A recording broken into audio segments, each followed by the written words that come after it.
નમસ્કાર મારા વાલા વિદ્યાર્થી મિત્રો, સ્વાગત છે તમારું। આજે વિદ્યાર્થી મિત્રો વાત કરીશું ધોરણ 6 ની અંદર આપણી નવી સ્વઅધ્યયન પોથી જે આવેલ છે તેમાં ભાગ નંબર 1 માં પાના નંબર 47 થી 52 માં સામાજિક વિજ્ઞાનનો જે પાઠ નંબર 1 ચાલો ઇતિહાસ જાણીએ જે મિત્રો આપેલ છે તેનું સંપૂર્ણ સોલ્યુશન આજે આ વિડીયોમાં કરવા જઈ રહ્યા છીએ।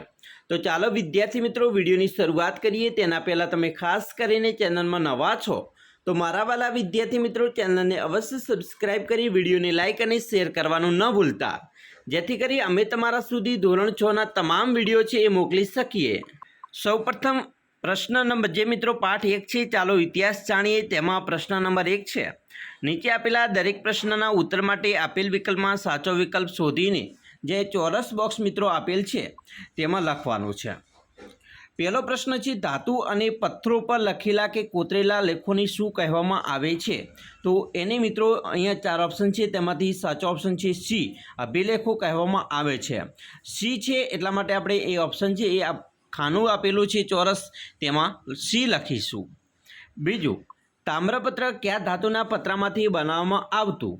तो जवाब आवशे बी, तांबाना पत्रामांथी।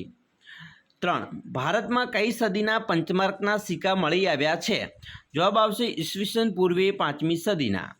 4, इतिहासना पुरातन स्त्रोतનું अध्ययन करनार तमे क्या नामथी ओळखशो? तो जवाब आवशे डी, पुरातत्वशास्त्रीओना नामे। 5, ग्रीसना लोको सिंधु नदीने शुं कहेता? जवाब आवशे सी, इंडस कहेता। 6, ईस्वीसन 2001 एटले ईसु ख्रिस्तना जन्म पछीना केटला वर्ष? तो जवाब आवशे ईस्वीसन 2021 एटले के 2021 वर्ष। 7, ईसु ख्रिस्तना जन्म पछीना क्या वर्षो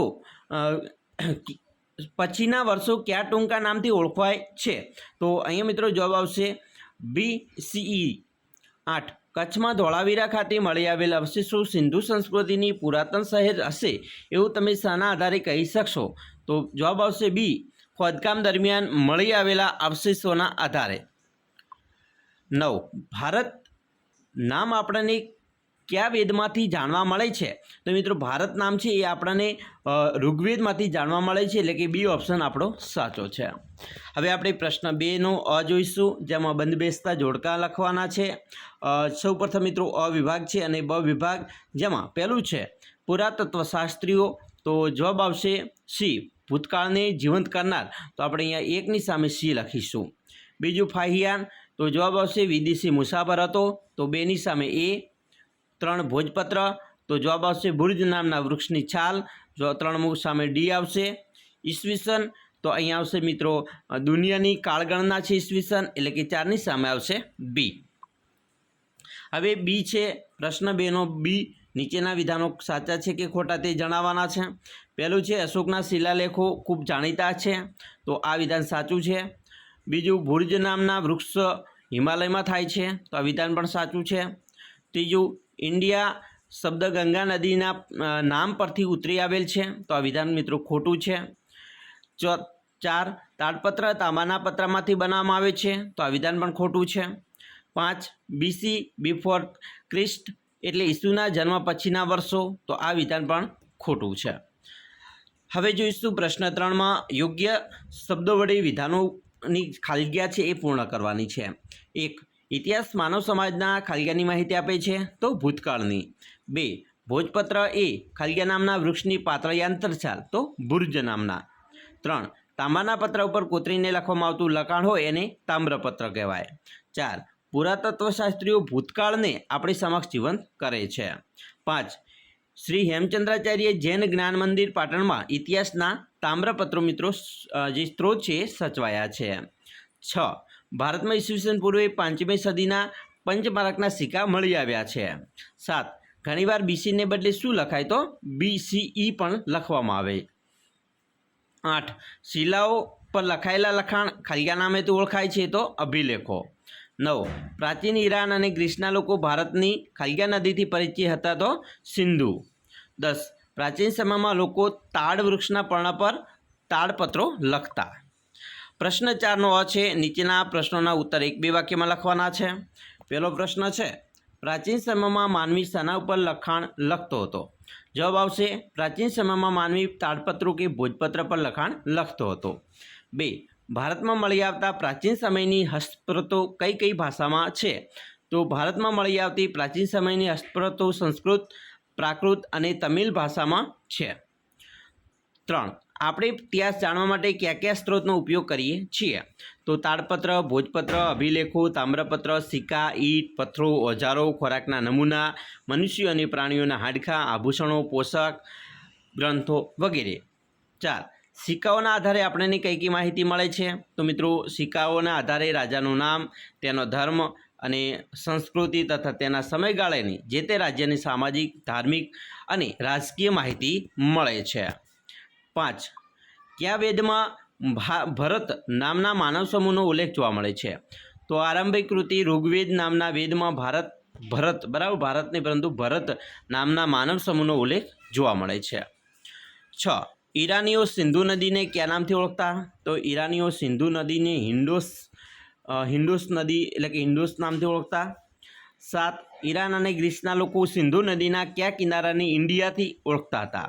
તો ઈરાન અને ગ્રીસના લોકો સિંધુ નદીના પૂર્વ કિનારાને ઇન્ડિયાથી ઓળખતા હતા.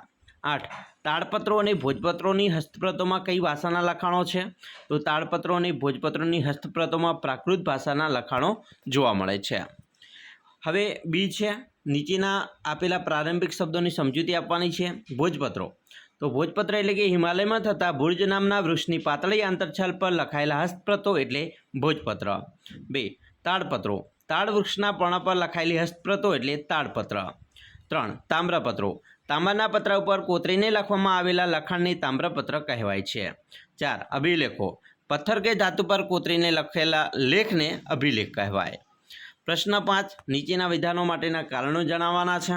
પહેલો પ્રશ્ન છે, પ્રાચીન સમયગાળાના સમાજ કે રાજકીય વ્યવસ્થા જાણવા માટે જે તે સમયના શિલાલેખો અથવા અભિલેખો વાંચવા જોઈએ. કારણ આપો.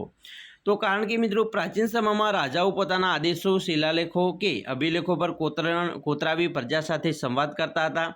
તેઓ તેમના વિજય, ધર્મ અને સંસ્કૃતિની માહિતી અભિલેખો પર અંકિત કરાવતા હતા. વળી શિલાલેખો કે અભિલેખો પર લખાયેલા લખાણો લાંબા સમય સુધી ટકી રહેતા હતા. આથી હવે બીજો પ્રશ્ન છે, ઇતિહાસ જાણવાના સ્ત્રોતને ઇતિહાસ જાણવા માટેના મહત્ત્વના સાધન ગણવામાં આવે છે. કારણ આપો. તો કારણ કે મિત્રો ઇતિહાસકારો અને પુરાતત્વશાસ્ત્રીઓ ઇતિહાસ જાણવાના સ્ત્રોતનું સંશોધન કરીને માહિતી આપે છે. પ્રાચીન સ્થળો, મકાનો, સિક્કા, ઈંટો, પથ્થરો, ઓજારો, ખોરાકના નમૂના, મનુષ્યો અને પ્રાણીઓના હાડકાં વગેરે ઐતિહાસિક સ્ત્રોતને અભ્યાસ કરે છે અને આપણને તે સમયથી માહિતગાર, સંસ્કૃતિથી મિત્રો માહિતગાર કરે છે. 3. ઇતિહાસકારોની ભૂતકાળની માહિતી આપનાર મહત્ત્વના વિદ્વાનો ગણવામાં આવે છે. કારણ આપો.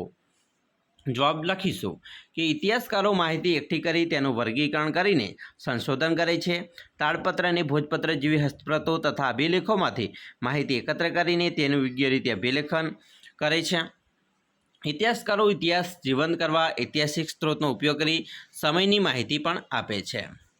હવે આવશે ચોથો પ્રશ્ન છે, પ્રવાસ વર્ણનમાંથી આપણને જે તે પ્રદેશના ઇતિહાસ અને સંસ્કૃતિની માહિતી મળે છે. કારણ કે તો અહીંયા મિત્રો જવાબ જોઈશું કે પ્રાચીન સમયના પ્રવાસીઓ કે વિદેશી મુસાફરો જે દેશમાં ફરતા જાય તેની સંસ્કૃતિ, સભ્યતા, મંદિરો, ખાનપાન, પોશાક, રીતિરિવાજો, ધર્મ અને રાજકીય બાબતની નોંધ પોતાની ડાયરીમાં કરે છે. આવા પ્રવાસ વર્ણનમાં જે તે દેશના ઇતિહાસ અને સંસ્કૃતિ વિશે પણ જાણી શકીએ છીએ. પ્રશ્ન 6 છે મિત્રો, જોઈશું ઇતિહાસના કોઈપણ સ્ત્રોતને લગતું ચિત્ર સાથેનું લખાણ વર્તમાન કે સામયિકમાંથી શોધી તેની નીચે આપેલા ચોરસમાં ચોંટાડો અને તેના આધારે આપેલા પ્રશ્નોના જવાબ આપવાના છે. મિત્રો અહીં આપણે એક પેપરનું કટિંગ ચોંટાડેલું છે. આ જે છે તે કચ્છ જિલ્લામાંથી મળી આવેલી હડપણ સંસ્કૃતિની ભવ્ય નગરી જે 17/2/1991માં જે પેપરનું કટિંગ છે એ ચોંટાડેલું છે. બરાબર, આ હડપણ સંસ્કૃતિ જે ધોળાવીરા મળી આવેલી છે ઉત્ખનન કરતી વખતે તેનું ચિત્ર છે. એની નીચે પ્રશ્નો છે એ પણ આપણે જોઈએ. પહેલું છે, આપેલ ચિત્રમાં ઇતિહાસના કયા સ્ત્રોત વિશેની માહિતી આપેલી છે? તો આપેલા ચિત્રમાં ઇતિહાસના હડપણ સંસ્કૃતિ વિશેની માહિતી આપેલી છે જે ધોળાવીરા વિશેની માહિતી છે. બીજું, આપેલ ઇતિહાસના સ્ત્રોતના આધારે ઇતિહાસની કઈ માહિતી જાણવા મળે છે? તો આપેલા ઇતિહાસના સ્ત્રોતના આધારે ઇતિહાસની હડપણ સંસ્કૃતિ ધરાવતા ધોળાવીરા નગરની માહિતી જાણવા મળે છે. ત્રીજું, ચિત્રમાં આપેલી માહિતી કયા સમયગાળાની છે? તો ચિત્રમાં આપેલી માહિતી ઈસવીસન 1991માં ધોળાવીરા નગરનું સર્વેક્ષણ કરવામાં આવ્યું તે સમયની છે. તો આવી રીતે વિદ્યાર્થી મિત્રો આપણે આ પ્રશ્ન પણ લખી શકીશું. તો સરસ મજાનો જે તમારો પાઠ હતો એનું સંપૂર્ણ સોલ્યુશન જોયું. આશા રાખીએ છીએ તમને આપણો વિડીયો ખૂબ જ ગમ્યો હશે. અને વિદ્યાર્થી મિત્રો વિડીયો ગમ્યો હોય તો લાઇક, શેર અને સબસ્ક્રાઈબ કરવાનું પણ ન ભૂલતા.